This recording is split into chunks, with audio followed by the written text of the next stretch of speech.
ವೀಕ್ಷಕರೇ ನಮಸ್ಕಾರ. ಈ ದಿನ .com ನ ವಿಶೇಷ ಚರ್ಚೆಗೆ ನಿಮ್ಗೆಲ್ರಿಗೂ ಸ್ವಾಗತ. ಇವತ್ತಿನ ನಮ್ಮ ಚರ್ಚೆಯಲ್ಲಿ ಇಬ್ಬರು ಸಿನಿಮಾ ವಿಮರ್ಶಕರಿದ್ದಾರೆ. ಒಬ್ರು ಪಣಿರಾಜ್ ಸರ್, ಇನ್ನೊಬ್ರು ಶ್ರೀಪಾದ್ ಭಟ್ ಸರ್. ಸರ್, ನಿಮ್ಗಿಬ್ರಿಗೂ ಕಾರ್ಯಕ್ರಮಕ್ಕೆ ಸ್ವಾಗತ. ಇವತ್ತಿನ ನಮ್ಮ ಚರ್ಚೆಯ ವಿಷಯ ಏನು ಅಂದ್ರೆ ಕೇರಳ ಸ್ಟೋರಿ 2 ಸಿನಿಮಾ ಟ್ರೈಲರ್ ಕಳೆದ ವಾರ ಬಿಡುಗಡೆ ಆಗಿದೆ. ಇದೇ ವಾರ ಅಂದ್ರೆ ಇದೇ ಫೆಬ್ರವರಿ 27ನೇ ತಾರೀಕು ಸಿನಿಮಾ ಕೂಡ ಬಿಡುಗಡೆ ಆಗ್ತಾ ಇದೆ.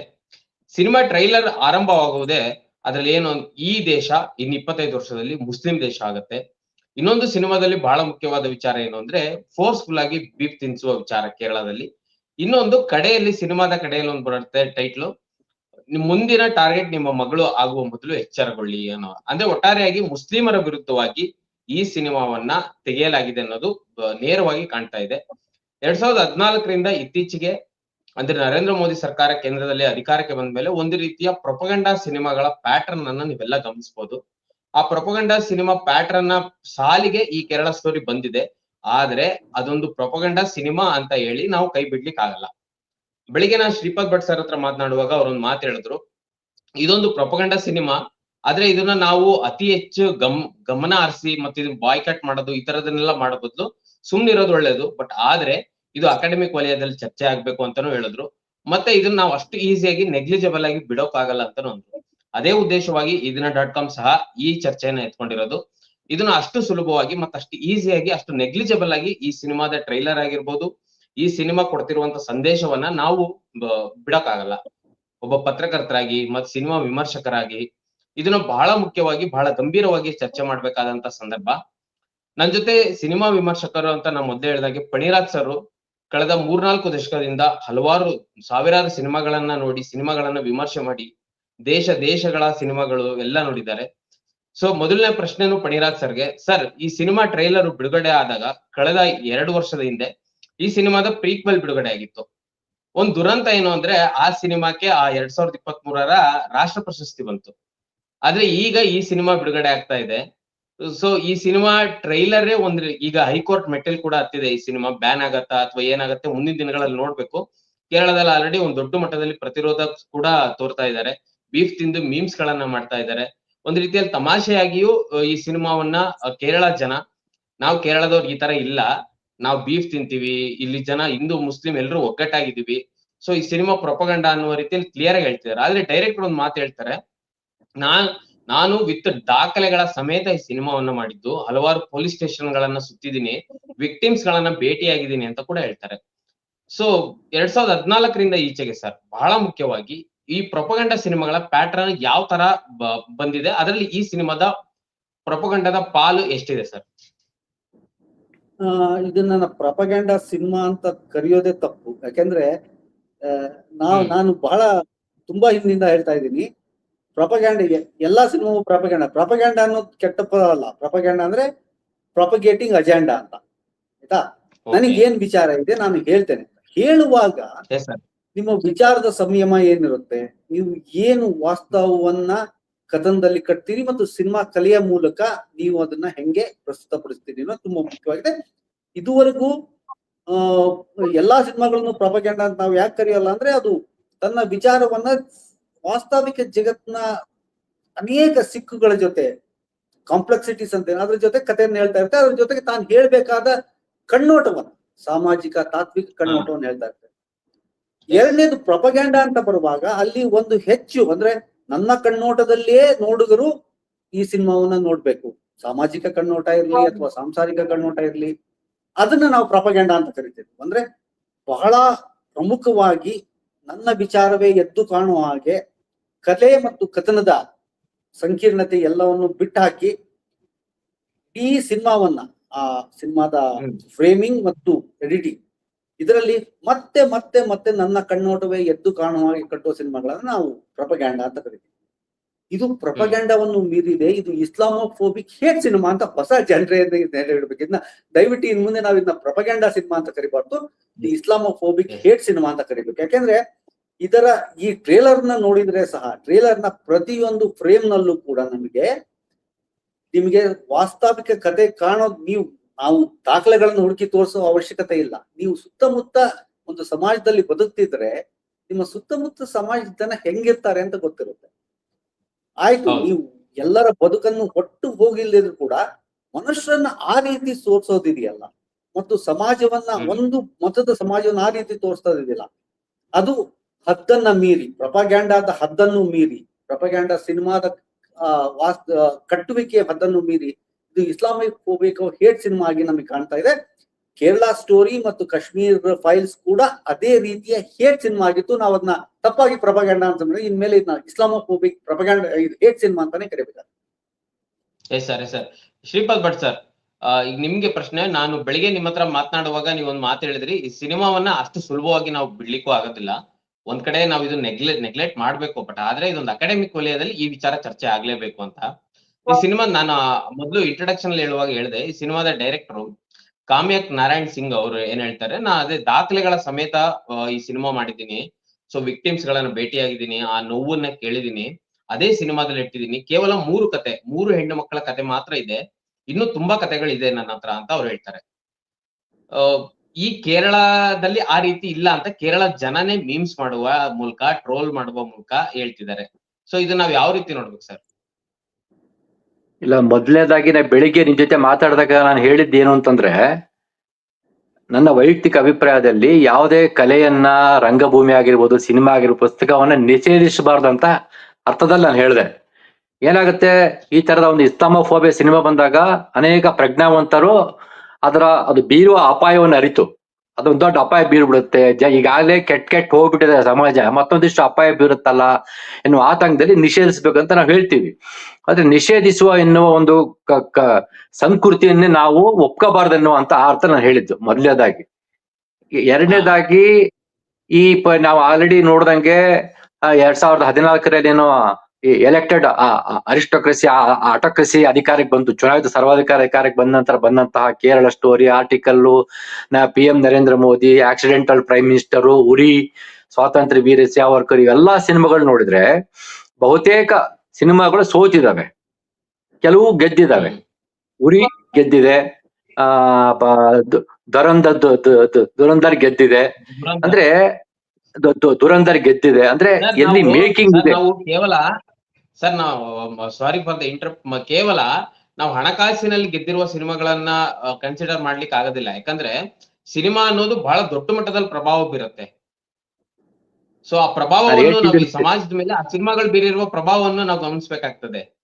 ಈಗ ಕಾಶ್ಮೀರ್ ಫೈಲ್ಸ್ ಬಿಡುಗಡೆ ಆದಾಗ ಅದರ ಚರ್ಚೆ ಯಾವ ರೀತಿಯಲ್ಲಿ ಆಯ್ತು, ಕಾಶ್ಮೀರಿ ಬ್ರಾಹ್ಮಣರನ್ನ ಮುಸ್ಲಿಮರು ಹೊಡಿತಾರೆ ಅನ್ನುವ ರೀತಿಯಲ್ಲಿ ದೊಡ್ಡ ಮಟ್ಟದಲ್ಲಿ ಚರ್ಚೆ ಆಯ್ತದು.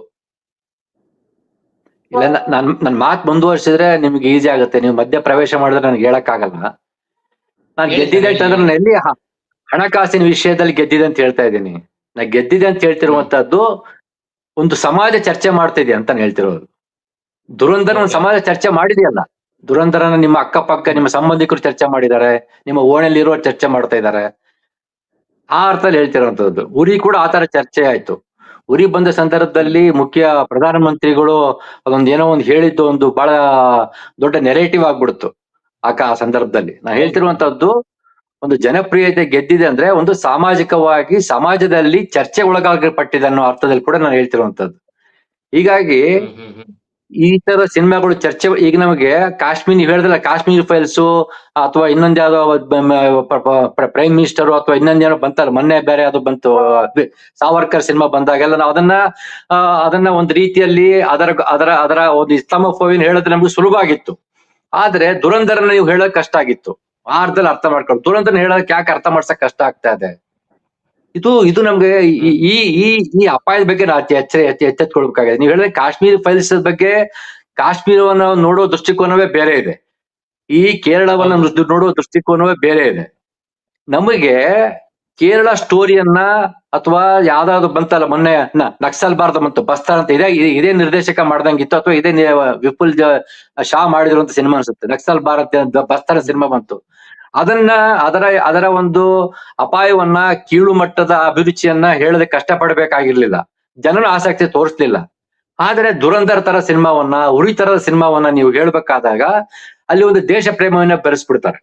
ಈ ಕೇರಳ ಸ್ಟೋರಿಯಲ್ಲಿ ಇನ್ನು ದೇಶ ಪ್ರೇಮದ ಒಂದು ಮಿಶ್ರಣ ಆಗಿಲ್ಲ.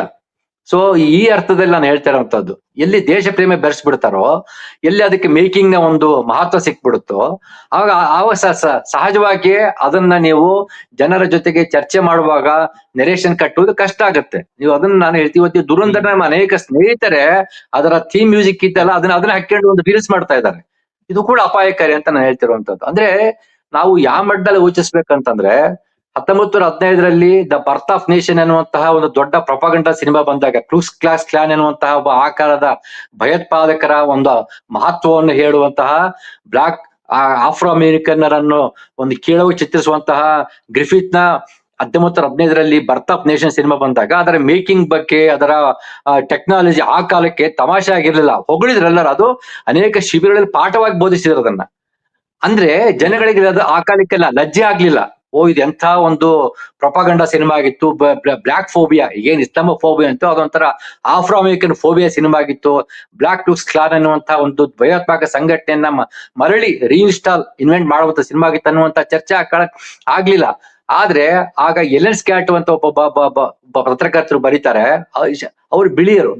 ನನ್ನ ತಾಯಿಗೆ ಆಕೆ ಮತ್ತು ಆಕೆಯ ಸ್ನೇಹಿತೆ ಬಿಳಿಯರು ಪ್ರೇಕ್ಷಕರಿಂದ ಥಿಯೇಟರ್ ನಿಂದ ಶೀಘ್ರವಾಗಿ ಕಣ್ಣುಗಳನ್ನು ತಗ್ಗಿಸಿಕೊಂಡು ಹೊರ ನಡೆದು ಮಾತ್ರ ನೆನಪಿತ್ತು ಅಂತ ಬರೀತಾರೆ. ಅಂದ್ರೆ ಒಬ್ಬ ಬಿಳಿಯರಿಗೆ making birth of nation cinema ನೋಡಿ ಹೊರ ಬರ್ಬೇಕಾದ್ರೆ ಲಜ್ಜೆ ಆಗ್ಬಿಟ್ಟಿರುತ್ತೆ, ನಾಚಿಕೆ ಆಗ್ಬಿಡುತ್ತೆ. ಎಲ್ಲಿ ಇದನ್ನ ನನ್ನ ಕಪ್ಪು ವರ್ಣದ ಸ್ನೇಹಿತರು ನೋಡ್ಬಿಡ್ತಾರೆ ಅನ್ನುವಂತ ಒಂದು ನಾಚಿಕೆಯಿಂದ ಹೊರಗೆ ಬರ್ತಾರೆ. ಈ ತರದ ಒಂದು ನಾಚಿಕೆ, ಲಜ್ಜೆ ಇವತ್ತಿನ ಸಮಾಜಕ್ಕೆ ಅಗತ್ಯವಿದೆ. ನಾನ್ ಮಾತಾಡಿರುವಂತದ್ದು ಆ ತರದ ಒಂದು ನಾಚಿಕೆ ಮತ್ತು ಲಜ್ಜೆ. ಆ ನಾಚಿಕೆ ಮತ್ತು ಲಜ್ಜೆಯನ್ನ ಮರಳಿ ಇಲ್ಲಿನ ಸಮಾಜಕ್ಕೆ ತರುವುದು ಹೇಗೆ ಎನ್ನುವುದರ ಕುರಿತಾಗಿ ನಾವು ಗಮನ ಹರಿಸಬೇಕಾಗಿದೆ. ಅದ್ರ ಬಗ್ಗೆ ನನಗೆ ಇರುವಂತ ಆತಂಕ ಅಷ್ಟೇ. ಯಾಕಂದ್ರೆ ಒಂದು ಸಮಾಜ ಈ ತರ ಸಿನಿಮಾ ಬಂದ್ರೆ ಲಜ್ಜೆ ಪಡೆದೆ ಹೋದ್ರೆ, ಒಂದು ಸಮಾಜ ಅದ್ರ ಬಗ್ಗೆ ನಾಚಿಕೆ ಪಡೆದೆ ಹೋದ್ರೆ ಅದು ಅದು ಅದು ಇನ್ನಷ್ಟು ದುರಂತಕ್ಕೆ ಕಾರಣ ಆಗುತ್ತೆ. ಇಸ್ಲಾಮೋಫೋಬಿಯಾ ಬಗ್ಗೆ ಈ ಸಮಾಜ ಲಜ್ಜೆ ಪಡ್ಲಿಲ್ವಲ್ಲ, ಅದು ಆ ಆತಂಕ ನಮ್ಗಿರುವಂತದ್ದು. ಕೇರಳ ಸ್ಟೋರಿ ಬಂದಾಗ ಅಲ್ಲಿನ ಕೇರಳದ ಜನ 3 ದಿವಸ ಸತತವಾಗಿ ರೀಲ್ಸ್ ಮಾಡಿ ಅದನ್ನ ಗೇಲಿ ಮಾಡಿ ವಿಡಂಬನೆ ಮಾಡಿ ಅದಕ್ಕೆ ಅದರದೇ ಆದ ರೀತಿಯಲ್ಲಿ ಪಾಠ ಕಲಿಸಿದ್ದಾರೆ. ಅದೊಂದು ಆರಂಭಿಕ ಹಂತ. ಆದ್ರೆ ಅದರ ಮುಂದಿನ ಹಂತ ಇದೆಯಲ್ಲ, ಇದೊಂದು ಸಮಾಜಕ್ಕೆ ಒಂದು ಲಜ್ಜೆ ಬರ್ಬೇಕಾಗಿದೆಯಲ್ಲ, ಇದೇನು ಇಂಥ ಸಿನಿಮಾ ತೆಗಿತಾ ಇದಾರೆ ಇವರು, ಅಸಹ್ಯ ಎನ್ನುವಂತ ಒಂದು ಲಜ್ಜೆ, ಒಂದು ಪಶ್ಚಾತ್ತಾಪ, ಒಂದು ಆ ತರದ ಒಂದು ನೆರೇಷನ್ ಇದೆಯಲ್ಲ, ಅದನ್ನ ನಾವು ಕಟ್ಟಿದ್ರೆ ಇದು ಕೇವಲ ಸಿನಿಮಾಗೆ ಮಾತ್ರವಲ್ಲ, ಅನೇಕ ರೀತಿ ಇಸ್ಲಾಮೋಫೋಬಿಯಾ ಘಟನೆಗಳಿಗೂ ಕೂಡ ನಾವು ಅದನ್ನ ವಿಸ್ತರಿಸ್ಕೋಬಹುದಾಗುತ್ತೆ. ಈ ಹಿನ್ನೆಲೆಯಲ್ಲಿ ನಾವು ಈ ತರದ ಒಂದು ಇಸ್ಲಾಮೋಫೋಬಿಯಾ ಪ್ರೊಪಗಂಡ ಸಿನಿಮಾಗಳನ್ನ ನಾವು ನೋಡ್ಬೇಕಾಗುತ್ತೆ. ಇಲ್ಲದೆ ಹೋದ್ರೆ ನಾವು ಕೇವಲ ವಿಮರ್ಶೆ, ನಾನು ಹೇಳ್ತಿರುವಂತ ಆ ಅರ್ಥದಲ್ಲಿ ವಿಮರ್ಶೆಗೆ ಅಥವಾ ಚರ್ಚೆಗೆ ನಿಲ್ಸ್ಬಿಟ್ರೆ ಇದು ಬರ್ತಾನೆ ಇರ್ತದೆ. 2014ರಿಂದ ಇವತ್ತು ಎಷ್ಟು ಸಿನಿಮಾ ಬಂದಿವೆ? ಒಂದು 15 ಸಿನಿಮಾ ಬಂದಿದ್ದಾವೆ ಈ ತರದ ಪ್ರೊಪಗಂಡ ಇಸ್ಲಾಮೋಫೋಬಿಯಾ ಸಿನಿಮಾಗಳು. ಜಾಸ್ತಿ ಬಂದಿದ್ದಾವೆ, ತುಂಬಾ ಬಂದಿದ್ದಾವೆ. ಅಂದ್ರೆ ಇಲ್ಲಿನ ಭಾರತ ಸಮಾಜಕ್ಕೆ ಲಜ್ಜೆ ಆಗ್ತಿಲ್ಲ. ಈ ತರ ಸಿನಿಮಾ ಬರ್ತಾ ಇದ್ದೇವಲ್ಲ, ನನ್ನ ಮಾನದ ನನ್ನ ಸಮಾಜದ ಮಾನ, ಭಾರತದ ಸಿನಿಮಾ ಸಂಸ್ಕೃತಿಯ ಮಾನ ಹರಾಜಾಗ್ತಿದೆ ಅನ್ನುವಂತ ಲಜ್ಜೆ ಬರ್ತಾ ಇಲ್ಲ. ನಾವು ಆತಂಕ ಪಡ್ಕೋಬೇಕಾಗಿರೋದು ಆ ಲಜ್ಜೆಯನ್ನ ಮರಳಿ ತರುವುದು ಹೇಗೆ ಅಂತ. ಪಣಿರಾಜ್ ಸರ್, ಕಲೆ ಅನ್ನೋದು ನಾವು ಯಾವ ಮೂಲಕ ಬೇಕಾದ್ರೂ ವ್ಯಕ್ತಪಡಿಸಬಹುದು. ಈಗ ಸಿನಿಮಾ ಮೂಲಕ ಅಂದ್ರೆ ಒಂದು ಘಟನೆಯನ್ನ, ಈ ಸಿನಿಮಾನು ಸಹ ಅದೇ ಹೇಳೋದು, ಒಂದು ಸತ್ಯ ಘಟನೆಯನ್ನ ನಾವು ಸಿನಿಮಾ ಮಾಡಿದೀವಿ. ಅದ್ರಲ್ಲಿ ಹೇಳತ್ತೆ, inspired by many true events ಅಂತಾನು ಸಿನಿಮಾದಲ್ಲಿ ಮೊದಲು ಬರುತ್ತೆ. ಸೊ ಬಹಳ ಮುಖ್ಯವಾಗಿ ನೀವು ಇತ್ತೀಚೆಗೆ 2 ತಿಂಗಳಿಂದ ಗಮನಿಸಿರ್ಬೋದು, ತಮಿಳು ನಟ ವಿಜಯ್ ಅವರ ಒಂದು ಸಿನಿಮಾ ಜನನಾಯಕನಿಗೆ ಸೆನ್ಸಾರ್ ಬೋರ್ಡ್ ಅವಕಾಶ ಕೊಡೋದಿಲ್ಲ. ಅದ್ರಲ್ಲಿ ಬ್ಲಡ್ ಇದೆ ಮತ್ತೆ ಇನ್ನೊಂದಿದೆ ಅನ್ನುವ ಒಂದು ಅಷ್ಟು ಕಾರಣಗಳು ಕೊಟ್ಟು ಈಗಲೂ ಅವಕಾಶ ಕೊಟ್ಟಿಲ್ಲ. ಈಗಲೂ ಸಹ ಜನನಾಯಕನ್ ಸಿನಿಮಾ ಬಿಡುಗಡೆ ಆಗಿಲ್ಲ. ಈ ರೀತಿಯ ಸಿನಿಮಾಗಳು ಬಿಡುಗಡೆ ಆಗದೆ ಇರುವ ಒಂದು ಕಾಲಘಟ್ಟದಲ್ಲಿ, ಅಂದ್ರೆ ಇಂಥ ಕಾಲಘಟ್ಟದಲ್ಲಿ ಒಂದ್ ಕಡೆ ಸಿನಿಮಾಗಳು ಬಿಡುಗಡೆ ಆಗಲ್ಲ, ಸೆನ್ಸಾರ್ ಬೋರ್ಡ್ ಅವಕಾಶ ಕೊಡಲ್ಲ. ಈ ರೀತಿಯ ಸಿನಿಮಾಗಳು, ಇಸ್ಲಾಮೋಫೋಬಿಯಾ, ಹೇಟ್ ಸಿನಿಮಾಗಳನ್ನ ಹೇಗೆ ಅವಕಾಶ ಕೊಡ್ತಾ ಇದೆ ಸೆನ್ಸಾರ್ ಬೋರ್ಡ್ ಅಂತ? ಇಲ್ಲ, ಈಗ ನೀವು ಪ್ರಭುತ್ವವೇ ಈ ತರದ ಇಸ್ಲಾಮೋಫೋಬಿಯಾ, ನಮ್ಮ ಪ್ರಧಾನಮಂತ್ರಿಗಳು ಮತ್ತು ಗೃಹ ಮಂತ್ರಿಗಳೇನೆ ಒಂದು ಇಡೀ ನಮ್ಮ ಸಮುದಾಯವನ್ನ ಗುಸ್ಬೈಟಿಗಳು ಅಂತ, ನೀವು ಅವರು ಅಧಿಕೃತವಾಗಿ ಸಂವಿಧಾನಬದ್ಧವಾಗಿ ಸ್ಥಾನದಲ್ಲಿರುವಂತವ್ರು ಗುಸ್ಬೈಟಿಗಳು ಅಂತ ನೋಡ್ತಿರುವಾಗ, ನಿಮ್ಗೆ ಈ ರೀತಿಯ ಮತ್ತು ಅದಕ್ಕೆ ನಮ್ಮ ನ್ಯಾಯಾಲಯಗಳು ಯಾವ ಕಡಿವಾಣ, ನೀವು ಮತ್ತೆ ಅಸ್ಸಾಂನ ಮುಖ್ಯಮಂತ್ರಿ ಏನ್ ಹೇಳಿದ್ರು ಅಂತ ನೀವು ನೋಡಿದ್ರಿ, ಏನ್ ಮಾಡ್ತಿದ್ದಾರೆ. ಈಗ ಒಂದು ಬಹಳ ಕಠಿಣ ಸ್ಥಿತಿಯಲ್ಲಿ ಇದ್ದೇವೆ ನಾವು. ನಮ್ಮ ಪ್ರಭುತ್ವವೇ ಆ ರೀತಿಯ ಒಂದು ಮತದವರ ಮೇಲೆ ದ್ವೇಷವನ್ನ ಸಾರುವಂತ ಕಣ್ಣೋಟವನ್ನ ಸಹಜಗೊಳಿಸ್ತಿರುವಂತಹ ಸಂದರ್ಭದಲ್ಲಿ ಈ ಸಿನಿಮಾಗಳು ಬರ್ತಿವೆ ಅನ್ನೋದು ನೋಡ್ಬೋದು ನಾವು. ಹಾಗಾಗಿ ಈ ಸಿನಿಮಾಗಳು ಏನ್ ಮಾಡ್ತಿವೆ ಅಂದ್ರೆ ಒಂದು ರಾಜಕೀಯ ಏನ್ ನಡೀತಾ ಇದೆ ಆ ರಾಜಕೀಯಕ್ಕೆ ಸಮರ್ಥನೆಯಾಗಿ ಜನಪ್ರಚಾರಕ್ಕಾಗಿ ಈ ಸಿನಿಮಾಗಳು ನಡೀತಾ ಇವೆ. ಹಾಗಾಗಿ ಈ ಜನಪ್ರಚಾರಕ್ಕಾಗಿ ನಡೆಯುವಾಗ ರಾಜಕೀಯಕ್ಕೆ ಸಂವಾದಿಯಾಗಿ ಈ ಸಿನಿಮಾ ಇದ್ರ ಜೊತೆಗೆ ನಾನು ಇನ್ನೊಂದನ್ನು ನಿಮ್ ಗಮನಕ್ಕೆ ತರಬೇಕು. ಯಾಕಂದ್ರೆ ಇವೆಲ್ಲ ಒಟ್ಟೊಟ್ಟಿಗೆ ನಡೀತಿರುವಂತದ್ದು. ಈಗ ನೀವು ಹಾ. ಪ್ಯಾಲೆಸ್ತೈನ್ ಸಿನಿಮಾಗಳನ್ನ ಭಾರತದಲ್ಲಿ ಪ್ರದರ್ಶನ ಮಾಡ್ಲಿಕ್ಕೆ ಬಿಡ್ಲಿಲ್ಲ ಅಲ್ವಾ? ಬಿಡ್ಲಿಲ್ಲ, ಪ್ರದರ್ಶನ ಯಾತಕ್ಕೆ ಮಾಡಿ ಬಿಡ್ಲಿಲ್ಲ ಯಾತಕ್ಕೆ ಬಿಡ್ಲಿಲ್ಲ ಅಂತಂದ್ರೆ ನೀವು ಯೋಚನೆ ಮಾಡಿ. ಯಾಕಂದ್ರೆ ಅಂತ ಸಿನಿಮಾಗಳನ್ನ ನಾನು ಹೇಳ್ತಿರೋದು ಆ ಸಿನಿಮಾಗಳನ್ನ ಸಿನಿಮಾ ಉತ್ಸವಗಳಲ್ಲಿ ಪ್ರದರ್ಶನ ಮಾಡ್ಲಿಕ್ಕೆ ಬಿಟ್ಟಿದ್ರೆ ಭಾರತಾದ್ಯಂತ ಜನ ಏನು ನೋಡ್ತಿರ್ಲಿಲ್ಲ. ಆದ್ರೆ ನೋಡುವವರಿಗೆ ಒಂದು ವಿಕ್ಟಿಮ್ಗಳ ಕಣ್ಣು ನೋಡ್ತಿದ್ದ, ಯಾರು ಹಿಂಸೆಗೆ ಒಳಗಾಗ್ತಿರೋ ಅವರ ಕಣ್ಣು ನೋಡ್ತಿದ್ದ ಆ ಆ ಒಂದು ಸಿನಿಮಾವನ್ನ ಕಟ್ಟಿದ್ರೆ ಹೇಗೆ ತಮ್ಮ ಹಿಂಸೆಯ ಕಣ್ಣೋಟವನ್ನು ಹೇಳ್ಬೇಕು ಅಂತ ಒಂದು ಕಲಾ ತತ್ವವನ್ನು ನಮಗೆ ತೋರಿಸಿದ್ರು. ನೀವು ಆ ಸಿನಿಮಾಗಳನ್ನ ನೋಡಿ ಈ ತರದ ದ್ವೇಷ ಸಾರುವ ಸಿನಿಮಾಗಳನ್ನ ನೋಡಿದ್ರೆ ಇವ್ರ ನಡುವೆ ವ್ಯತ್ಯಾಸ ಗೊತ್ತಾಗ್ಬಿಡುತ್ತೆ. ಆ ಹೆದರಿಕೆಯು ಅವ್ರಿಗಿದೆ. ಅಂದ್ರೆ ಸಿನಿಮಾ ಕಲೆಯನ್ನ ಹಿಂಸೆಯನ್ನ ತುತ್ತಾದವರು ಮಾಡಿದಾಗ ಯಾವ ರೀತಿ ಸಂಯಮದಿಂದ ಹೇಳ್ಬೋದು ಮತ್ತು ಯಾವ ರೀತಿ ವಾಸ್ತವಿಕ ಚರಿತ್ರೆಯನ್ನ ತೆರೆದು ಹೇಳ್ಬೋದು, ಇದು ಇವತ್ತಲ್ಲ ನಾಳೆ ಒಂದು ಪ್ರಜ್ಞೆಯನ್ನ ಮೂಡಿಸ್ಬೋದು. ಅದನ್ನೇ ತಡಿಬೇಕು ಅನ್ನುವಂತ ಹೊರಟಿರುವಂತ ಒಂದು ಪ್ರಭುತ್ವದಲ್ಲಿ ನಾವಿದ್ದೇವೆ.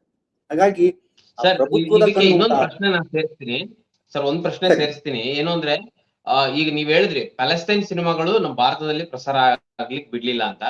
ಈಗ ಭಾರತದ ಸಿನಿಮಾಗಳು, ಈಗ ಉದಾಹರಣೆಗೆ ಇದೇ ಕೇರಳ ಸ್ಟೋರಿ ಅಂತಾರಾಷ್ಟ್ರೀಯ ಮಟ್ಟದಲ್ಲಿ ಅಂತಾರಾಷ್ಟ್ರೀಯ ವೇದಿಕೆಗಳಲ್ಲಿ ಪ್ರಸಾರ ಆಗುವಾಗ ಭಾರತದ ದೃಷ್ಟಿಕೋನ ಅಂತಾರಾಷ್ಟ್ರೀಯ ಮಟ್ಟದಲ್ಲಿ ಯಾವ ರೀತಿ ಇರ್ಬೋದು, ಯಾವ ರೀತಿ ಆಗತ್ತೆ?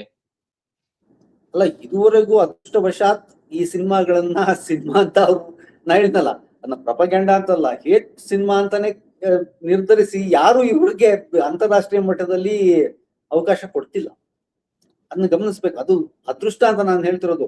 ಆದ್ರೆ ಆ ತರದ ಸಿನಿಮಾ ಉತ್ಸವಗಳನ್ನೇ ಈ ರೀತಿ ಇಸ್ಲಾಮೋಫೋಬಿಕ್ ಸಿನಿಮಾ ಉತ್ಸವಗಳನ್ನು ಯಾರಾದ್ರೂ ಏರ್ಪಡಿಸಿದ್ರೆ ಇವುಗಳ ಕಾಂಪಿಟೇಷನ್ಗೆ ಹೋಗ್ಬೋದೇ ಹೊರತಾಗ್ಲಿ ಇವಕ್ಕೆ ಯಾವ ಅರ್ಹತೆಯೂ ಇಲ್ಲ ಸಿನಿಮಾ ಉತ್ಸವಗಳಲ್ಲಿ ಭಾಗವಹಿಸ್ಲಿಕ್ಕೆ. ಹಾಗಾಗಿ ಅವರಿಗೆ ಆ ರೀತಿ ಸಿನಿಮಾ ಇದನ್ನ ಒಂದು ಸಿನಿಮಾ ಆಗಿ ಕನ್ಸಿಡರ್ ಮಾಡಿ ಸಿನಿಮಾ ಕಲೆಯ ಮೂಲಕ ನಮ್ಮ ವಿಚಾರವನ್ನ ಹೇಳ್ತೀವಿ ಅನ್ನೋ ಯಾವ ಆಸೆ ಇಲ್ಲ. ಅವರು ಇದನ್ನ ಒಂದು ಪ್ರಚಾರದ ಉದ್ದೇಶದಿಂದ ಮತ್ತು ದ್ವೇಷವನ್ನ ಉದ್ದೀಪಿಸುವ ಒಂದು ಸಾರ್ವತ್ರಿಕ ಮಾಧ್ಯಮ ಏನಿದೆ ಅದನ್ನ ಉಪಯೋಗಿಸ್ಕೊಂಡು ಇವ್ರಿಗೆ ಕೆಲಸ ಮಾಡ್ತಿದ್ದಾರೆ. ಹಾಗಾಗಿ ಇದಕ್ಕೆ ನೀವು ಏನ್ ಹೇಳ್ತೀರಿ, ನೀವು ಒಂದು ರೀಲ್ಗಳನ್ನ, ಯೂಟ್ಯೂಬ್ ರೀಲ್ಗಳನ್ನ ಅಥವಾ ಇನ್ಸ್ಟಾಗ್ರಾಮ್ ರೀಲ್ಗಳ ಮೂಲಕ ಏನೆಲ್ಲ ಪ್ರಚಾರ ಮಾಡ್ಬೋದು ಆ ರೀತಿಯ ಒಂದು ಪ್ರಚಾರ ಮಾಧ್ಯಮವಾಗಿ ಸಾಮೂಹಿಕ ಮಾಧ್ಯಮವಾದ ಸಿನಿಮಾವನ್ನು ಉಪಯೋಗಿಸ್ಕೊಳ್ತಿದ್ದಾರೆ. ನೀವು ನೋಡಿರ್ಬೋದು, ಕಾಶ್ಮೀರ್ ಫೈಲ್ಸ್ ಬಂದಾಗ್ಲಾಗ್ಲಿ, ಕೇರಳ ಸ್ಟೋರಿ ಬಂದಾಗ್ಲಿ, ಅದನ್ನ ತನಗೆ ತಾನೇ ಸಿನಿಮಾ ಗೃಹಗಳಲ್ಲಿ ಪ್ರದರ್ಶನ ಮಾಡಿದ್ರೆ ಜನ ಬಂದು ನೋಡ್ತಾರ ಅನ್ನೋ ಧೈರ್ಯ ಅವ್ರಿಗಿರ್ಲಿಲ್ಲ. ಅವ್ರೇನ್ ಮಾಡಿದ್ರು, ಸ್ವತಃ ಬಿಜೆಪಿ ಪಕ್ಷದ ರಾಜಕಾರಣಿಗಳೇ ಊರೂರುಗಳಲ್ಲಿ ಫ್ರೀ ಟಿಕೆಟ್ಗಳನ್ನ ಕೊಟ್ಟು ಅವುಗಳನ್ನ ನೋಡ್ಸಿದ್ರು. ಆಯ್ತಾ? ಆ ಮೂಲಕ ಅದಕ್ಕೆ ಒಂದು ಪ್ರಚಾರ ಕೊಡ್ಲಿಕ್ಕೆ ಪ್ರಯತ್ನ ಮಾಡಿದ್ರು. ನಾವೀಗ ಹೆದರ್ಕೊಳ್ಬೇಕಾದ ಏನು ಅಂತಂದ್ರೆ, ಅವ್ರ ಹತ್ರ ಈಗ ಧನ ಬಲ ಇದೆ. ಆ ಮೂಲಕ ಈ ರೀತಿ ಕಲೆಯ ಯಾವ ಅಂಶವೂ ಇಲ್ಲದೆ, ಕಥನದ ಯಾವ ಅಂಶವೂ ಇಲ್ಲದೆ, ಬರೀ ದ್ವೇಷ ಸಾಧನೆಗಾಗಿ ಚಿತ್ರ ಕಟ್ಟುವ ಒಂದು ಹಸಿ ಚಿತ್ರ ಕಟ್ಟುವ ಒಂದು ಒಂದು ಅಭ್ಯಾಸಕ್ಕೆ ಅವ್ರು ಬಿದ್ದಿದ್ದಾರೆ. ಮತ್ತು ಅದನ್ನ ಪ್ರಸಾರ ಮಾಡ್ಲಿಕ್ಕೆ, ಡಿಸ್ಟ್ರಿಬ್ಯೂಟ್ ಮಾಡ್ಲಿಕ್ಕೆ ಒಂದು ದೊಡ್ಡ ನೆಟ್ವರ್ಕ್ ಅನ್ನ ಅವ್ರು ಮಾಡ್ಕೊಳ್ತಾ ಇದ್ದಾರೆ. ಇದನ್ನ ನಿಮ್ಮಂತಹ ವಿಮರ್ಶಕರು, ನಮ್ಮಂತಹ ಪತ್ರಕರ್ತರು ಗಮನಿಸಬಹುದು. ಕಲೆಯ ಯಾವ ಅಂಶವೂ ಇಲ್ಲದೆ ಈ ತರ ಸಿನಿಮಾಗಳು ಬಂದ್ವು ಅಂತ. ಆದ್ರೆ ಸಾಮಾನ್ಯ ಜನ, ಸಾಮಾನ್ಯ ಕಾಲೇಜ್ ಹುಡುಗ, ಕಾಲೇಜ್ ಹುಡುಗಿ, ಈಗ ನಮ್ಮ ಅಪ್ಪ ಅಮ್ಮ, ನಮ್ಮ ಹಳ್ಳಿಯಲ್ಲಿರೋ ಜನ, ಇವ್ರಿಗೆ ಯಾವ ರೀತಿಯಲ್ಲಿ ನಾವ್ ಹೇಳಕ್ಕಾಗತ್ತೆ? ಅದಕ್ಕಾಗಿನೇ ನಾವ್ ಇಂಥ ಚರ್ಚೆಗಳನ್ನ ಮಾಡ್ಬೇಕಂದ್ರೆ, ಈ ಚರ್ಚೆಯನ್ನು ನೀವು ಪ್ರಾರಂಭಿಸಕ್ಕೆ ನಾನು ಬಂದಿರೋ ಉದ್ದೇಶ ಇಷ್ಟೇನೆ. ಇದು ಇಲ್ಲಿಗೆ ನಿಲ್ಬಾರ್ದು. ನಾವು ಆ ಸಿನಿಮಾದ ಕಟ್ಟುಗಳನ್ನ ಮೂಲಕ ಸೌದಾಹರಣವಾಗಿ ವಿವರಿಸ್ಬೇಕು. ಯಾಕಂದ್ರೆ ನಮ್ಮ ಹತ್ರ ಇರೋದಷ್ಟೇನೆ ಒಂದು. ಅದೇ ಶ್ರೀಪಾದ್ ಹೇಳಿದ ಮಾತನ್ನ ನಾನು ಹೋಗ್ತೀನಿ, ಬ್ಯಾನ್ ಮಾಡೋದು ಯಾವ್ದಕ್ಕೂ ಇದೆಲ್ಲ. ಯಾಕಂದ್ರೆ ಇವತ್ತು ನಾವ್ ಇದನ್ನ ಬ್ಯಾನ್ ಮಾಡಿದ್ರೆ ನಾಳೆ ಇನ್ನೊಂದು ಸಿನಿಮಾ ಬ್ಯಾನ್. ಈಗಾಗಲೇ ಅವರು ಪ್ಯಾಲೆಸ್ತೈನಿ ಸಿನಿಮಾಗಳನ್ನ ಬ್ಯಾನ್ ಮಾಡ್ತಿದ್ದಾರೆ, ಅಥವಾ ಪ್ರತಿರೋಧಿ ಸಿನಿಮಾಗಳನ್ನ ಬ್ಯಾನ್ ಮಾಡ್ತಿದ್ದಾರೆ. ಆ ಬ್ಯಾನ್ ಮಾಡೋ ಸಂಸ್ಕೃತಿಗೆ ಬಿದ್ಬಿಟ್ರೆ ಯಾವ್ದು ಪ್ರಸಾರ ಆಗಲ್ಲ. ಆಯ್ತಾ? ಹಾಗಾಗಿ ನಾವೇನ್ ಮಾಡ್ಬೇಕು, ಆ ಸಿನಿಮಾಗಳನ್ನ ಹೆಚ್ಚು ಹೆಚ್ಚು ಜನರ ಜೊತೆ ವಿಶ್ಲೇಷಣೆ ಮಾಡ್ಲಿಕ್ಕೆ ಏನು ಸಾಧ್ಯ ಇದೆ ಅದನ್ನ ನೋಡ್ಬೇಕು. ಅಂದ್ರೆ ಯಾವ ಗ್ರೂಪ್ಗಳಲ್ಲಿ ನಾವು ಇದನ್ನ, ಈಗ ಕೇರಳ ಸ್ಟೋರಿ ಮತ್ತು ಕೇರಳ ಸ್ಟೋರಿ 2 ಇಟ್ಕೊಂಡು ಇವುಗಳನ್ನ ಸಿನಿಮಾದ ಫ್ರೇಮ್ಗಳ ಮೂಲಕ, ಅದು ಕಟ್ಟುವಿಕೆಯ ಮೂಲಕ, ಪ್ರಪಗ್ಯಾಂಡಾ ಸಿನಿಮಾ ಮತ್ತು ಇಸ್ಲಾಮೋಫೋಬಿಕ್ ಹೇಟ್ ಸಿನಿಮಾ ಅನ್ನೋದಕ್ಕೆ ವ್ಯತ್ಯಾಸ ಏನಿರುತ್ತೆ, ಮತ್ತು ಈ ಪ್ರಪಗ್ಯಾಂಡಾ ಸಿನಿಮಾ ಮತ್ತು ನಿಜವಾದ ಸಿನಿಮಾಕ್ಕೆ ಏನ್ ವ್ಯತ್ಯಾಸ ಇರುತ್ತೆ ಅನ್ನೋದನ್ನ ತೋರಿಸುವ ಒಂದು ಪ್ರಯಾಸಕರವಾದ ಕೆಲಸ. ಇದು ಸುಲಭದಲ್ಲಿ ಆಗುವಂತದ್ದಲ್ಲ. ನಾವು ಇವತ್ತಿನ ಚರ್ಚೆ ಒಂದು ಪ್ರಾರಂಭ ಅಂತ ಮಾತ್ರ ತಿಳ್ಕೊಳ್ಬೇಕಾಗ್ಲಿ. ಆ ರೀತಿ ಅಂದ್ರೆ ನಾವು ಜನಪರ ಚಳುವಳಿ ಅಂತ ಮಾಡ್ತಿರುವಾಗ, ನಾವು ಒಂದು ಪ್ರಭುತ್ವ ವಿರುದ್ಧ ಚಳುವಳಿ ಮಾಡ್ತೀವಿ, ನಾವ್ ಏನ್ ಮಾಡ್ತೀವಿ, ನಾವು ಸಣ್ಣಕ್ಕೆ ಜನರ ನಡುವೆ ಹೋಗಿ ಇದನ್ನ ಮಾತಾಡ್ಲಿಕ್ಕೆ ಶುರು ಮಾಡ್ತೀವಿ. ನಾವು ಹೆದರೋದಿಲ್ಲ ಅಲ್ಲ, 10 ಜನ ಇದ್ರೆ ಹೆದರೋದಿಲ್ಲ, 20 ಜನ ಇದ್ರೆ ಹೆದರೋದಿಲ್ಲ. ನಾವು ವಿರೋಧಿಸಬೇಕಾದದ್ದು ಏನು ಅಂತ, ನಮ್ಮ ಪ್ರಜಾಪ್ರಭುತ್ವಕ್ಕೆ ವಿರುದ್ಧವಾದದ್ದು, ಸಂವಿಧಾನಕ್ಕೆ ವಿರುದ್ಧವಾದದ್ದು ನಾವು ಹೇಳೋದು ಯಾವಾಗ? ಜನರ ನಡುವೆ ಹೋಗಿ ಅಲ್ವಾ? ದೊಡ್ಡ ದೊಡ್ಡ ಹಿಂದೂ ಸಮಾಜೋತ್ಸವ, ದ್ವೇಷ ಭಾಷಣಗಳನ್ನು ನಡೆಯುವಾಗ ಅವ್ರ ಲಕ್ಷಾಂತರ ಜನರನ್ನು ಸೇರಿಸ್ಬೋದು. ನಾವು 100 ಜನ 200 ಜನರನ್ನು ಸೇರಿಸಿ ಹೇಳ್ಬೇಕಾದ ವಿಷಯಗಳನ್ನ ಹೇಳ್ತೀವ. ಆ ಮೂಲಕ ಸಮಾಜದ ಜಾಗೃತಿಯನ್ನ ಅಂತ ನಮ್ಗೆ ನಂಬಿಕೆ ಇದೆ ಅಲ್ವಾ? ಆದ್ರೆ ಅದು 100 ಜನಕ್ಕೆ ಸೀಮಿತ ಆಗ್ಬಾರ್ದು ಅಂತ. ಅದೇ 100 ಜನ ಸೀಮಿತ ಆಗ್ಬಾರ್ದು. ಹೇಳ್ತಾ ಇರೋದು, ನಾವು ವಿಸ್ತರಿಸಬೇಕು ಅಂತ ಆದ್ರೆ ನಾವು ಇದನ್ನ ಜನರ ನಡುವೆ ಕೇಳೋಕೆ, ಅಥವಾ ಕಾಲೇಜುಗಳ ನಡುವೆ ಅಥವಾ ಯುವಕರ ನಡುವೆ ಇದನ್ನ ಮಾಡೋಕೆ ಏನು ಸಾಧ್ಯ ಇದೆ ಅದನ್ನು ಯೋಚನೆ ಮಾಡಿ. ನೀವು ಇವತ್ತು ಇದನ್ನ ಚರ್ಚೆಯನ್ನು ಹುಟ್ಟು ಹಾಕಿರೋದು ಒಂದು ಹೆಜ್ಜೆ. ಇದನ್ನ ಮುಂದೆ ಹೆಂಗ್ ಕೊಂಡು ಹೋಗ್ಬೋದು? ನಾವು ಇದನ್ನ ವಿಶ್ಲೇಷಣೆ ಮಾಡುವ ಒಂದು ಸಣ್ಣ ಸಣ್ಣ ರೀಲ್ ಗಳನ್ನ ಮಾಡಿ ಹೆಚ್ಚು ಪ್ರಸಾರ ಮಾಡ್ಲಿಕ್ಕೆ ಸಾಧ್ಯವಾ? ಅಥವಾ ಯುವಕರ ನಡುವೆ ಇದನ್ನ ಚರ್ಚೆಗೆ ಮಾಡ್ಲಿಕ್ಕೆ ಸಾಧ್ಯವಾ? ಸಂವಾದ ಮಾಡ್ಲಿಕ್ಕೆ ಸಾಧ್ಯವಾ? ಈ ಮೂಲಕ ಈ ಸಿನಿಮಾಗಳನ್ನ ಹೆಂಗೆ ನೋಡ್ಬೇಕು ಮತ್ತು ಈ ರೀತಿಯ ದ್ವೇಷದ ಸಿನಿಮಾಗಳನ್ನ ಹೆಂಗೆ ಅರ್ಥ ಮಾಡ್ಕೊಳ್ಬೇಕು ಅನ್ನೋ ಒಂದು ಪ್ರಜ್ಞೆಯನ್ನ, ಎಚ್ಚರವನ್ನ ನಾವು ಬೆಳೆಸೋದು ಹೇಗೆ ಅಂತ ಮಾಡ್ಬೇಕು. ಯಾಕಂದ್ರೆ ಇದು ಸುಲಭ ಸಾಧ್ಯವಲ್ಲ. ಇದಕ್ಕೆ ಒಂದು ಸಂಪನ್ಮೂಲ ಬೇಕಾಗುತ್ತೆ. ಆ ಸಂಪನ್ಮೂಲಗಳು ಹೆಂಗ್ ಗುಡಿಸು? ಯಾಕಂದ್ರೆ ನಾವು ಎಚ್ಚರಿಕೆ ಗಂಟೆ ಇದೆ, ಆಯ್ತಾ? ಯಾಕಂದ್ರೆ ಅವ್ರ ಸಿನಿಮಾ ಅದು ಬಿಡುಗಡೆ ಆಗ್ಲಿ, ಅದಕ್ಕೆ ಹಣ ವಾಪಸ್ ಬರ್ತದೋ ಬಿಡ್ತೋ ಅವ್ರಿಗೆ ಯೋಚನೆ ಇಲ್ಲ. ಯಾಕಂದ್ರೆ ಅವ್ರ ಹತ್ರ ಹಣ ಇದೆ. ಈಗ ಇದನ್ನ ಒಂದು ಕರಪತ್ರದ ಹಾಗೆ, ಒಂದು ದ್ವೇಷ ಪ್ರಸಾರದ ಹಾಗೆ ಅವ್ರು ಮಾಡ್ತಾ ಇದ್ದಾರೆ. ಇದರ ಪರಿಣಾಮ, ದುಷ್ಪರಿಣಾಮ ಆಗ್ಲಿದೆ. ಇದರ ವಿರುದ್ಧ ನಾವು ಒಂದು ಯಾವುದೇ ಒಂದು ರಾಜಕೀಯ ಸಾಮಾಜಿಕ ವಿಷಯಗಳ ಬಗ್ಗೆ, ಅಥವಾ ದಲಿತರ ಮೇಲೆ ಆಗುವ ಅತ್ಯಾಚಾರಗಳ ಬಗ್ಗೆ, ಹೆಣ್ಮಕ್ಳ ಮೇಲೆ ಆಗುವ ಅತ್ಯಾಚಾರಗಳ ಬಗ್ಗೆ ನಾವು ಹೆಂಗೆ ಪ್ರಚಾರ ಮಾಡ್ತೇವೋ, ಅಥವಾ ಯಾವ ರೀತಿ ಒಂದು ನಮ್ಮ ಕನ್ವಿಕ್ಷನ್ ಇಂದ ನಾವು ಹೇಗೆ ಹೋಗ್ತೋ ಈಗ ಸಮಾಜದಲ್ಲಿ ಮಾಡ್ಬೇಕು. ಮತ್ತೆ ಇದು ಹೆಂಗೆ ಮಾಡ್ಬೇಕು ಅಂತ ನಾವ್ ಈಗ ಹೊಸ ತಂತ್ರಗಳನ್ನ ನಾವು ಹುಡ್ಕೊಳ್ಬೇಕು. ಹುಡ್ಕೊಳ್ದೆ ಬೇರೆ ದಾರಿ ಇಲ್ಲ. ಯಾಕಂದ್ರೆ ಈ ರೀತಿಯ ರೀಲ್ ಗಳನ್ನ ಮಾಡೋದಾ, ಅಥವಾ ಈ ರೀತಿಯ ಸಣ್ಣ ಸಣ್ಣ ಇವತ್ತು ನಾವು ಶುರು ಮಾಡಿದೇವಲ್ಲ, ಈಗ ನಾಳೆ ಅದನ್ನ ಒಂದು ವಿಶ್ಲೇಷಣೆ ಮಾಡುವಂತ, ಒಂದು ಸೋದಾರಣವಾಗಿ ವಿಶ್ಲೇಷಣೆ ಮಾಡುವಂತ ವಿಡಿಯೋ ಮಾಡಿ ಹೆಚ್ಚು ಪ್ರಸಾರ ಮಾಡೋದಾ, ಅಥವಾ ಬೆಂಗಳೂರಿನಂತ ಊರುಗಳಲ್ಲಿ ಹುಡುಗರನ್ನ ಸೇರಿಸಿ ಅವರ ಜೊತೆ ಸಂವಾದ ಮಾಡೋದಾ, ಈ ರೀತಿಯ ಪ್ರಜ್ಞೆಯನ್ನ ಮೂಡಿಸದೆ ಇದಕ್ಕೆ ಸಾಧ್ಯ ಇಲ್ಲ ಅಂತ ಅನ್ಸುತ್ತೆ. ಶ್ರೀಪಾದ್ ಸರ್, ಫಣಿರಾಜ್ ಸರ್ ಹೇಳ್ತಾ ಇದ್ರು, ಈಗ ನಾವು ಒಂದು ರೀತಿಯಲ್ಲಿ ಅವೇರ್ನೆಸ್ ಮೂಡಿಸ್ಬೇಕು, ಎಲ್ಲರ ಹತ್ರ ತಗೊಂಡೋಗ್ಬೇಕು. ಅಂದ್ರೆ ನೀವೇ ಹೇಳ್ದಾಗೆ ಅದನ್ನ ನಿಷೇಧ ಮಾಡೋದು ಯಾವ್ದೇ ರೀತಿಯಲ್ಲಿ ಒಪ್ಪೋದಂತದಲ್ಲ, ಒಂದು ಕಲೆಯನ್ನ. ಸೊ ನಾವು ಅವೇರ್ನೆಸ್ ಮೂಡಿಸ್ಬೇಕು, ಯಾವುದು ಈ ತರ ಇಸ್ಲಾಮೋಫೋಬಿಕ್ ಸಿನಿಮಾ, ಯಾವುದು ಇಸ್ಲಾಮೋಫೋಬಿಕ್ ಅಲ್ಲದ ಸಿನಿಮಾಗಳು ಅನ್ನೋದು.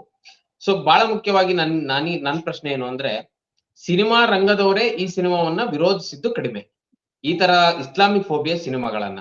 ಈಗ ಈ ಕೇರಳ ಸ್ಟೋರಿ ಸಿನಿಮಾಗೆ ಈಗ ಒಂದ್ 2-3 ಜನ, ಒಂದ್ 4-5 ಜನ ವಿರೋಧಿಸಿರ್ಬೋದು. ಅದ್ರಲ್ಲಿ ತುಂಬಾ ದೊಡ್ಡ ಸ್ಟಾರ್ ನಟರು ಅಂದ್ರೆ ಪ್ರಕಾಶ್ ರಾಜ್ ವಿರೋಧಿಸಿದ್ದಾರೆ, ಅನುರಾಗ್ ಕಶ್ಯಪ್ ವಿರೋಧಿಸಿದ್ದಾರೆ, ಈ ರೀತಿಯಲ್ಲಿ ವಿರೋಧಿಸಿದ್ದಾರೆ. ಸಿನಿಮಾ ರಂಗದವರೇ ಈ ತರ ಇಸ್ಲಾಮಿಕ್ ಫೋಬಿಕ್ ಸಿನಿಮಾಗಳನ್ನ ಬೆಂಬಲಿಸಿದ್ದು ಇದೆ. ಈಗ ಸಿನಿಮಾ ರಂಗದವ್ರು ವಿರೋಧಿಸ್ಲಿಲ್ಲ ಅಂತ ನಾವ್ ಯಾಕೆ ಚರ್ಚೆ ಮಾಡ್ಬೇಕಂತ ನನ್ ಪ್ರಶ್ನೆ.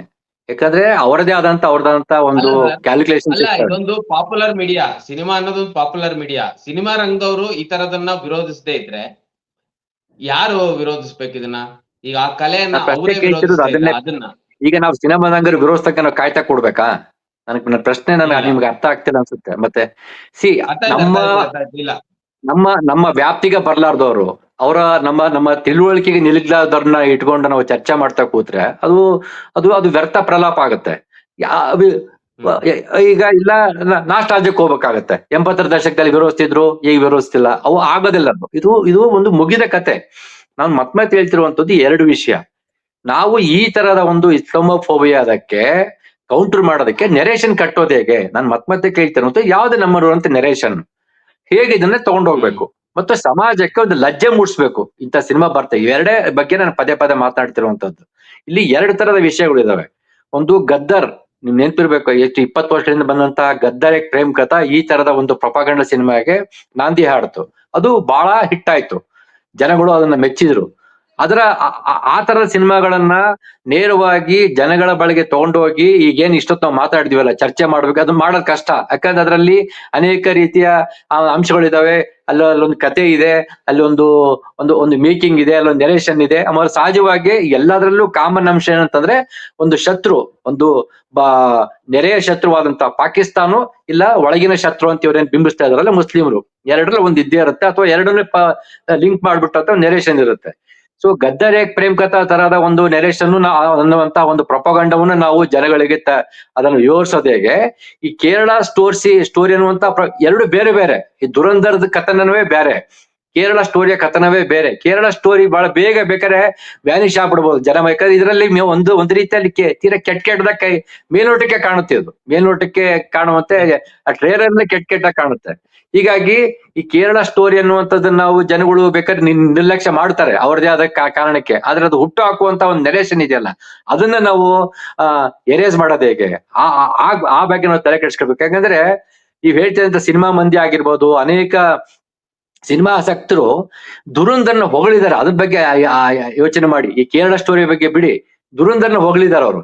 ಏತಕ್ಕೋಸ್ಕರ ಇವರಿಗೆ, ಸಿನಿಮಾದವರಿಗೆ, ಈ ಸಿನಿಮಾ ಆಸಕ್ತರಿಗೆ ದುರಂಧರ್ನ ಒಂದು ಪ್ರಪಗಂಡ ಅರ್ಥ ಆಗ್ತಾ ಇಲ್ಲ. ದುರಂಧರ್ನ ಸೂಕ್ಷ್ಮತೆ, ಅದರ ಪ್ರಪಗಂಡ ಅರ್ಥ ಆಗ್ತಾ ಹೋದ್ರೆ ಕೇರಳ ಸ್ಟೋರಿಯನ್ನ ನಾವು ಪ್ರಪಗಂಡವನ್ನ ಜನಗಳ ಬೆಳಗ್ಗೆ ತಗೊಂಡೋಗೋದು ಇನ್ನಷ್ಟು ಕಷ್ಟ ಆಗುತ್ತೆ. ಯಾಕಂದ್ರೆ ಅವ್ರು ಇನ್ನೊಂದು ಅತ್ಯುತ್ತಮವಾದಂತ ಮೇಕಿಂಗ್ ಇರುವಂತ ಸಿನಿಮಾ ಬಂದ್ಬಿಡ್ತದೆ. ನೀವು ಅದನ್ನೇ ಹೊಡಿತೀರಾ. ಕೇರಳ ಸ್ಟೋರಿಯನ್ನು ಹೊಡೆದ್ ಬಿಡ್ಬೋದು, ಹೆಂಗ್ರಿ ಇದಾಗುತ್ತೆ ಅಂತ ಜನ ಹೌದ್ ಬಿಡಪ್ಪ ಏನಂತ ಅನ್ನೋ ಸಾಧ್ಯತೆಗಳು ಇದಾವೆ. ಆದ್ರೆ ದುರಂಧರ್ನ ಏನ್ ಮಾಡ್ತೀರಾ? ಇದೊಂದು ಈ ಕತ್ತಲೆಗೆ 10 ತಲೆ 106 ಎನ್ನುವಂತೆ ಇದು ಒಂದು ತಲೆ ಅಲ್ಲ. ಇದು ಕೇರಳ ಸ್ಟೋರಿ ಅನ್ನುವಂಥದ್ದು ಒಂದು ರೀತಿಯ ಪ್ರಪಗಂಡ, ಒಂದು ರೀತಿಯ ಇಸ್ಲಾಮೋಫೋಬಿಯಾ. ದುರಂಧರ್ ಅನ್ನುವಂಥದ್ದು ಮತ್ತೊಂದು. ಅದಾಗ್ತದಂಗೆ ಈಗ ಆಲ್ರೆಡಿ ಗದ್ದರ್ ಪ್ರೇಮಕಥಾ ಪಾರ್ಟ್ 2 ಬಂದೋಗಿದೆ, ನಮಗ್ ಗೊತ್ತೇ ಇಲ್ಲ. ಅದು ಮತ್ತೊಂದು ರೀತಿಯ ಪ್ರಪಗಂಡ. ಹೀಗೆ ಅವರು ಅನೇಕ ರೀತಿಯ ಪ್ರಭಾವದಲ್ಲಿ ಬರ್ತಾ ಇದ್ದಾರೆ. ಸಿನಿಮಾದವ್ರು ಮಾತಾಡಲ್ಲ, ಅವ್ರದೇ ಆದಂತ ಒಂದು ಲೆಕ್ಕಾಚಾರಗಳು ಇರ್ತವೆ. ನೀವು ಅಮೀರ್ ಖಾನ್, ಶಾರುಖ್ ಖಾನ್, ಸಲ್ಮಾನ್ ಖಾನ್ ಹೋಗ್ಬಿಟ್ಟು ಮೋದಿ ಜೊತೆಗೆ ಸೆಲ್ಫಿ ತಗೊಳ್ಳುವಂತ ದಿನಗಳ ಅನಿವಾರ್ಯತೆಯಲ್ಲಿ ಅವ್ರು ಬದುಕಿದ್ದಾರೆ. ಅದನ್ನ ನೀವು ಯಾವ ರೀತಿ ನೋಡ್ತೀರಾ? ಸೊ ಹಿಂಗಾಗಿ ನಾವು ಅವ್ರು ಯಾಕೆ ಮಾತಾಡ್ಲಿಲ್ಲ, ಅವ್ರೇನಕ್ಕೆ ಮಾತಾಡ್ಲಿಲ್ಲ ಅಂತ ನಾವು ವ್ಯರ್ಥ ಕಾಲಹರಣ ಅಂತ ಅನ್ಸುತ್ತೆ. ಆದ್ರೆ ಕೆಲವು ಪ್ರಯತ್ನಗಳಾಗ್ತಾ ಇದೆ.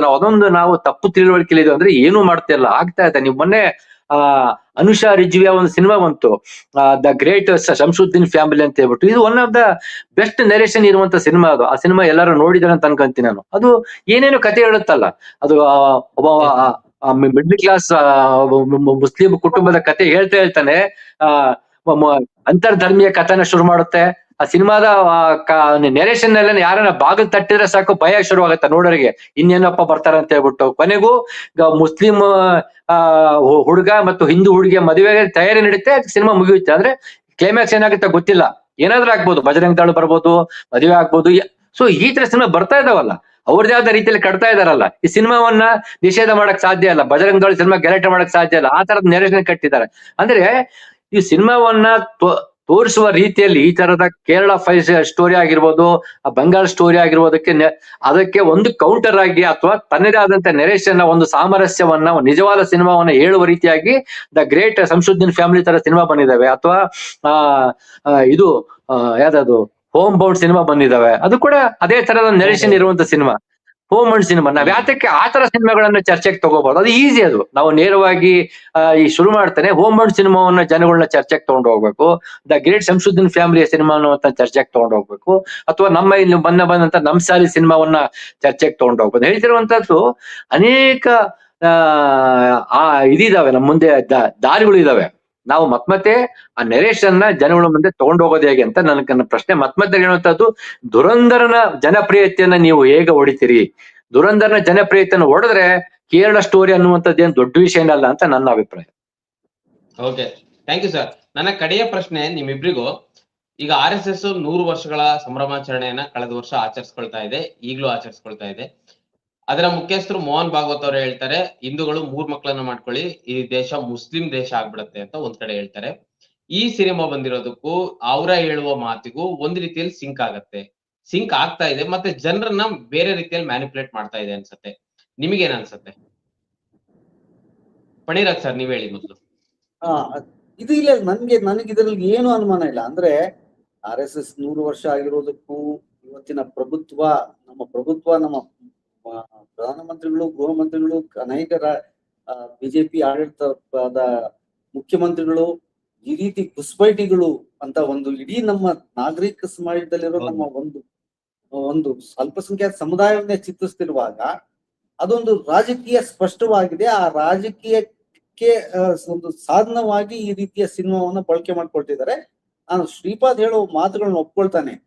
ದುರಂಧರ್ ಯಾಕೆ ಇದಕ್ಕಿಂತ ಅಪಾಯ ಅಂತ ತಿಳಿಸ್ಬೇಕು ಅನ್ನೋದು ಒಂದ್ ಕಾರಣ. ಆದ್ರೆ ಇದು ಒಂದು ಸಾರ್ವತ್ರಿಕ ಮಾಧ್ಯಮವಾಗಿ ಪ್ರಸಾರಕ್ಕೆ ಬರ್ತಿರೋದ್ರಿಂದ ಇದು ಹೇಗೆ ಸಂವಿಧಾನ ವಿರೋಧಿ ಆಗಿದೆ. ನಾವು ಬ್ಯಾನ್ ಮಾಡ್ಬೇಕು ಅಂತಲ್ಲ, ಆದ್ರೆ ಹೇಗೆ ಕುಲ್ಲಂಕುಲ್ಲ ದ್ವೇಷವನ್ನ ಸಾಧಿಸೋ ಒಂದು ಮಾಧ್ಯಮವಾಗಿದೆ.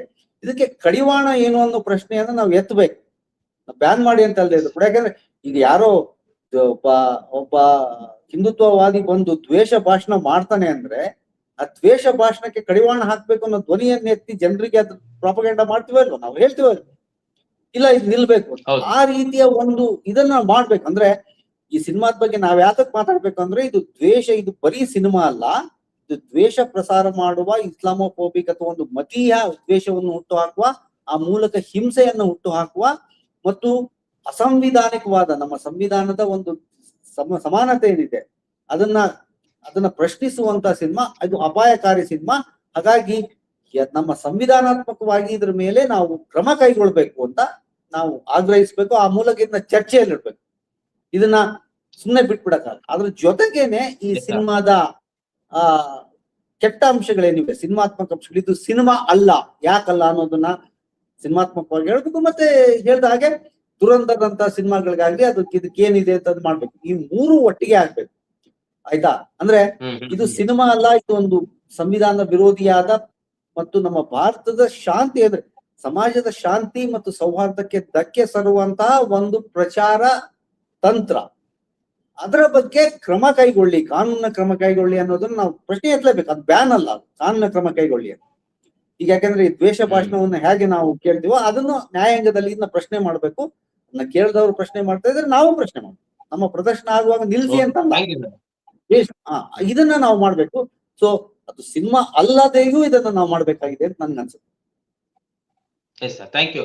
ಶ್ರೀಪಾದ್ ಭಟ್ ಸರ್, ಅದೇ ಪ್ರಶ್ನೆ ನಿಮ್ಗೆ. ನಿಮ್ಮ ಲಾಸ್ಟ್ ಕಾಮೆಂಟ್, RSS ಗೆ 100 ವರ್ಷ ಆಗಿದೆ. ಮೋಹನ್ ಭಾಗವತ್ ಅವರು ಹೇಳುವ ಮಾತು ಮತ್ತು ಸಿನಿಮಾದಲ್ಲಿ ಬರುವ ಮಾತು ಎರಡು ಒಂದು ರೀತಿಯಲ್ಲಿ ಸಿಂಕ್ ಆಗ್ತಾ ಇದೆ. ಇದು ಸಮಾಜಕ್ಕೆ ಯಾವ ರೀತಿ ಸಂದೇಶವನ್ನ ಕೊಡುತ್ತೆ? ಅಲ್ಲ, ಸಿಂಕ್ ಅಲ್ಲ, ಇದು RSS ನ ಪ್ರೊಪಗಂಡ. ಇದು ಸಿಂಕ್ ಅಂದ್ರೆ ಇವ್ರು ಚಿಂತನೆ ಮೂಡಿದ RSS ಸಿದ್ಧಾಂತ ಅಲ್ವಾ? ಇವೆಲ್ಲ RSS ಸಿದ್ಧಾಂತನೇ. ಗೋಳ್ವಾಳ್ಕರ್ ಹೇಳಿದ್ದೇನು, ಭಾರತ ಆಂತರಿಕ ಶಕ್ತಿಗಳಂದ್ರೆ ಯಾರು? ಮುಸ್ಲಿಮರು, ಕ್ರಿಶ್ಚಿಯನ್ರು, ಕಮ್ಯುನಿಸ್ಟರು ಅಂತ ಹೇಳಿದ್ರು. ಅದರ ಫಲವೇ ಇದು ಇಸ್ಲಾಮೋಫೋಬಿಯಾ ಅಷ್ಟೇ.